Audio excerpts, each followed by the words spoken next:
Food Insecurity and Nutrition in India. Project Milestone Number 1, Significance. According to the United Nations Committee on World Food Security, they define food security as meaning all people at all times having physical, social, and economic access to sufficient, safe, and nutritious food that meets their food preferences and dietary needs for an active and healthy lifestyle. Based on this definition, food insecurity can be defined as people lacking either physical, social, or economic access to sufficient, safe, and nutritious food. Food insecurity of varying levels affects an estimated 2 billion people worldwide. This number reflects both severe and moderate forms of food insecurity.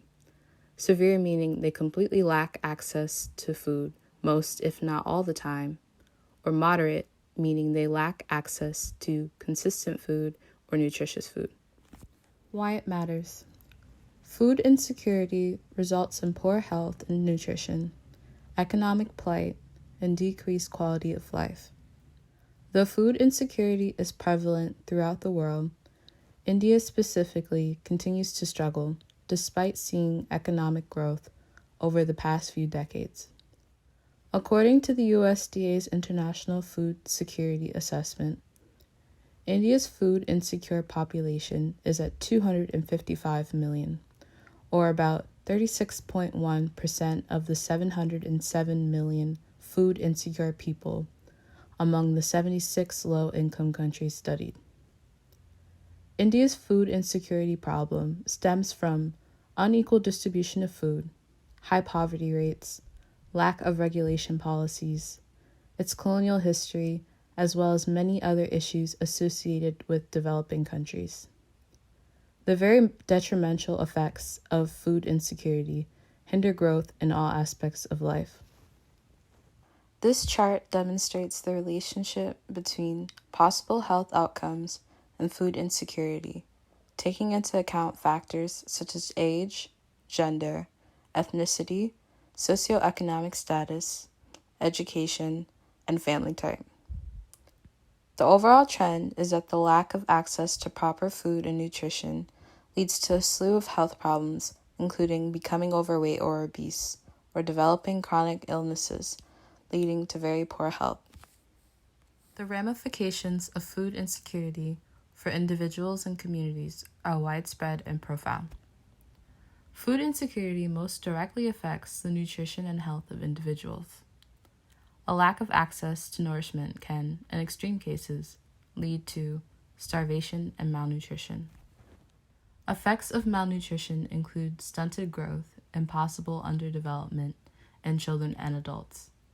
Unfortunately, stunting has consequences such as diminished learning capacity, poor school performance, reduced earnings, and increased risk of chronic diseases, leading to a lifetime of health-related issues. On top of stunted growth, it was also found that the transfer of these diseases were cyclic, as women and girls who were subjected to food insecure conditions gave birth to infants who had low weight. This demonstrates the fact that poor health due to food insecurity can be passed on generationally. Being born with health defects into situations where help is scarce can translate to untreated conditions which can worsen over time. It's also important to note that food insecurity includes lack of access to food of nutritional value. This can result in overweight or obese individuals who can end up developing high blood pressure, heart disease, osteoarthritis, stroke, sleep apnea, and many more complications that can decrease quality of life. Development of these non-communicable diseases increase risk of death or serious health problems. The global disease burden related to food consumption and diet is marked and profound. Across the world, millions of people die from complications both directly and indirectly related to poor diet and malnutrition. The graphs here show the relationship between the global health burden, which is measured in terms of death and disability-adjusted life years, and diet. The main maladies being graphed here are cardiovascular diseases, type 2 diabetes, and neoplasms that are a product of poor diet.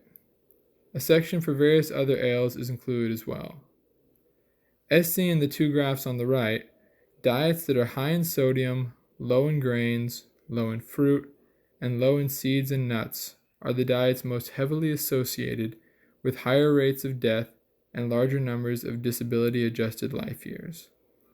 As such, when working with food-insecure groups, it is important to ensure that their diets do not fall into any of the categories that top these graphs.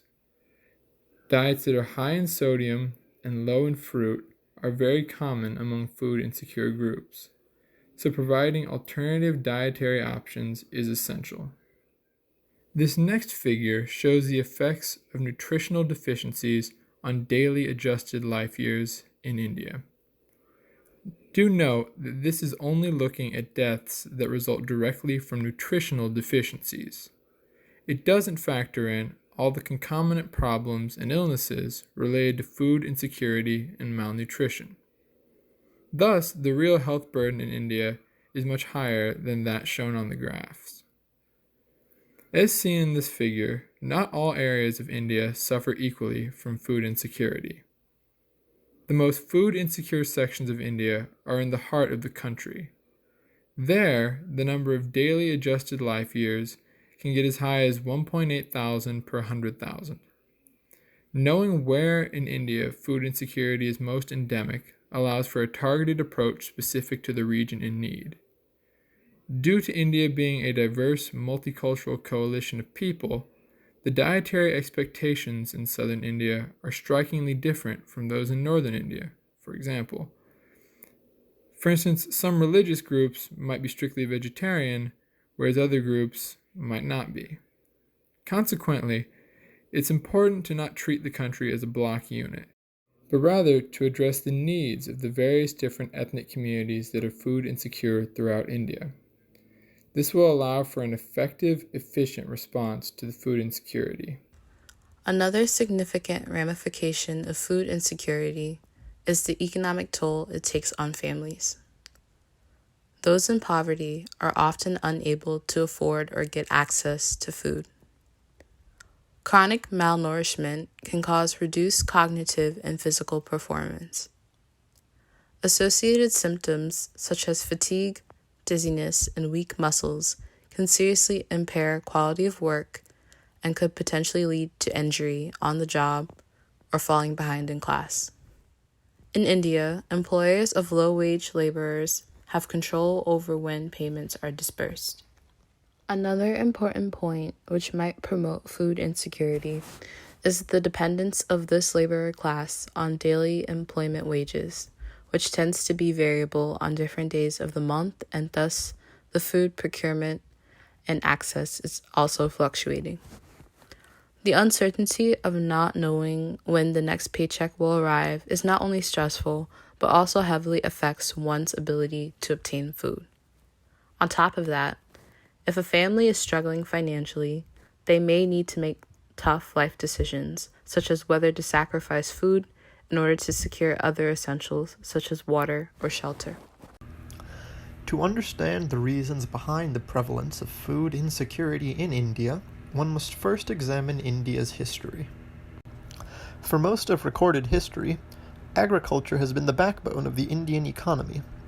Even as late as 2014, agriculture was recorded as being responsible for 54.6% of the total employment in India, though it has been on the decline in recent years. Despite the size of the agriculture industry, the country continues to struggle to provide nutritious food for the people within its own borders.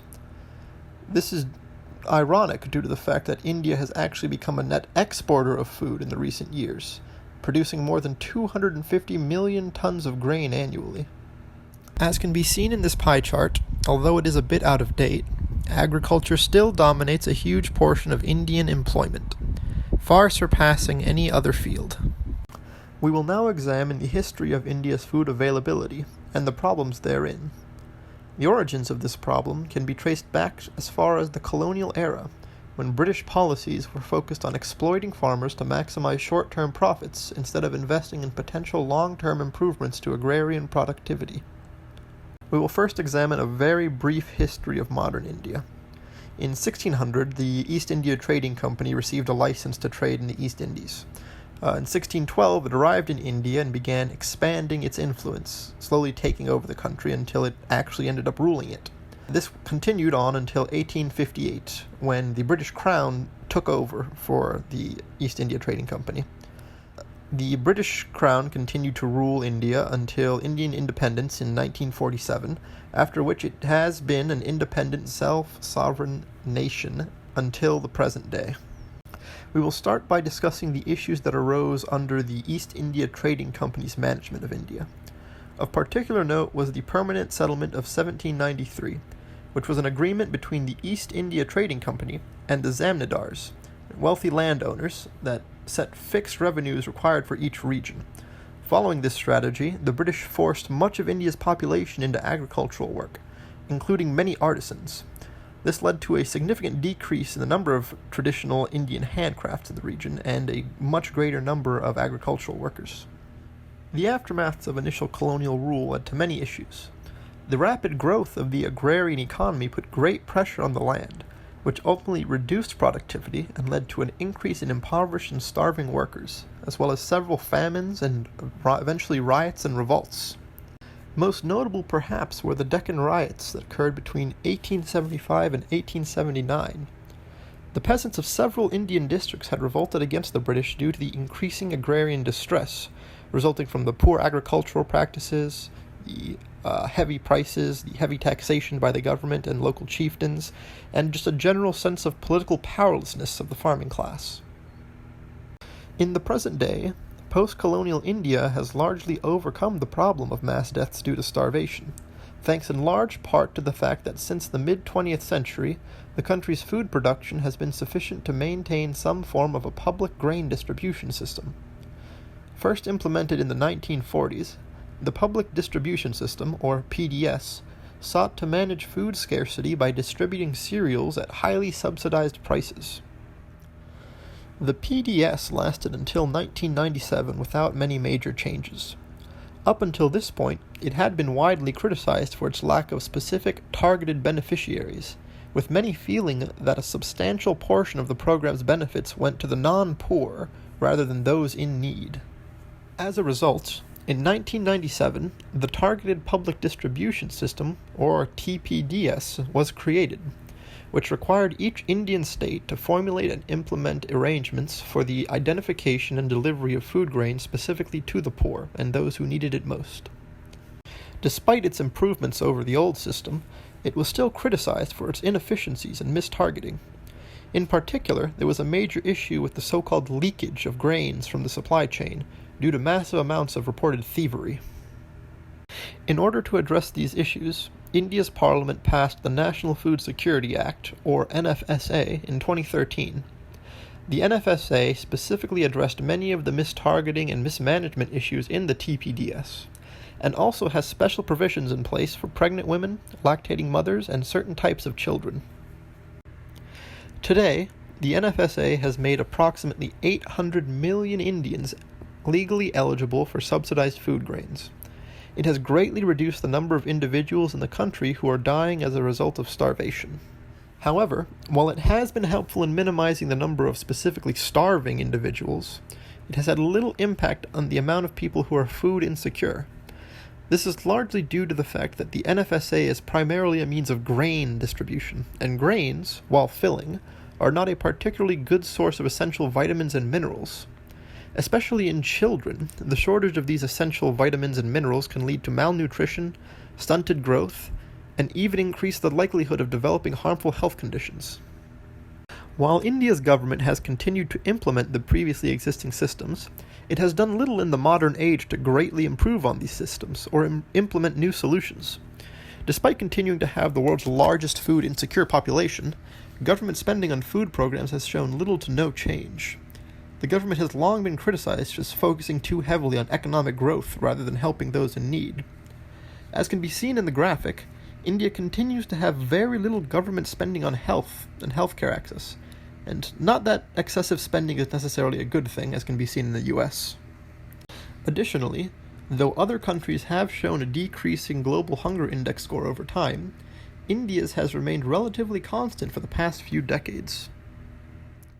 Food insecurity is a serious cyclical problem that negatively affects individual, communal, and economic health.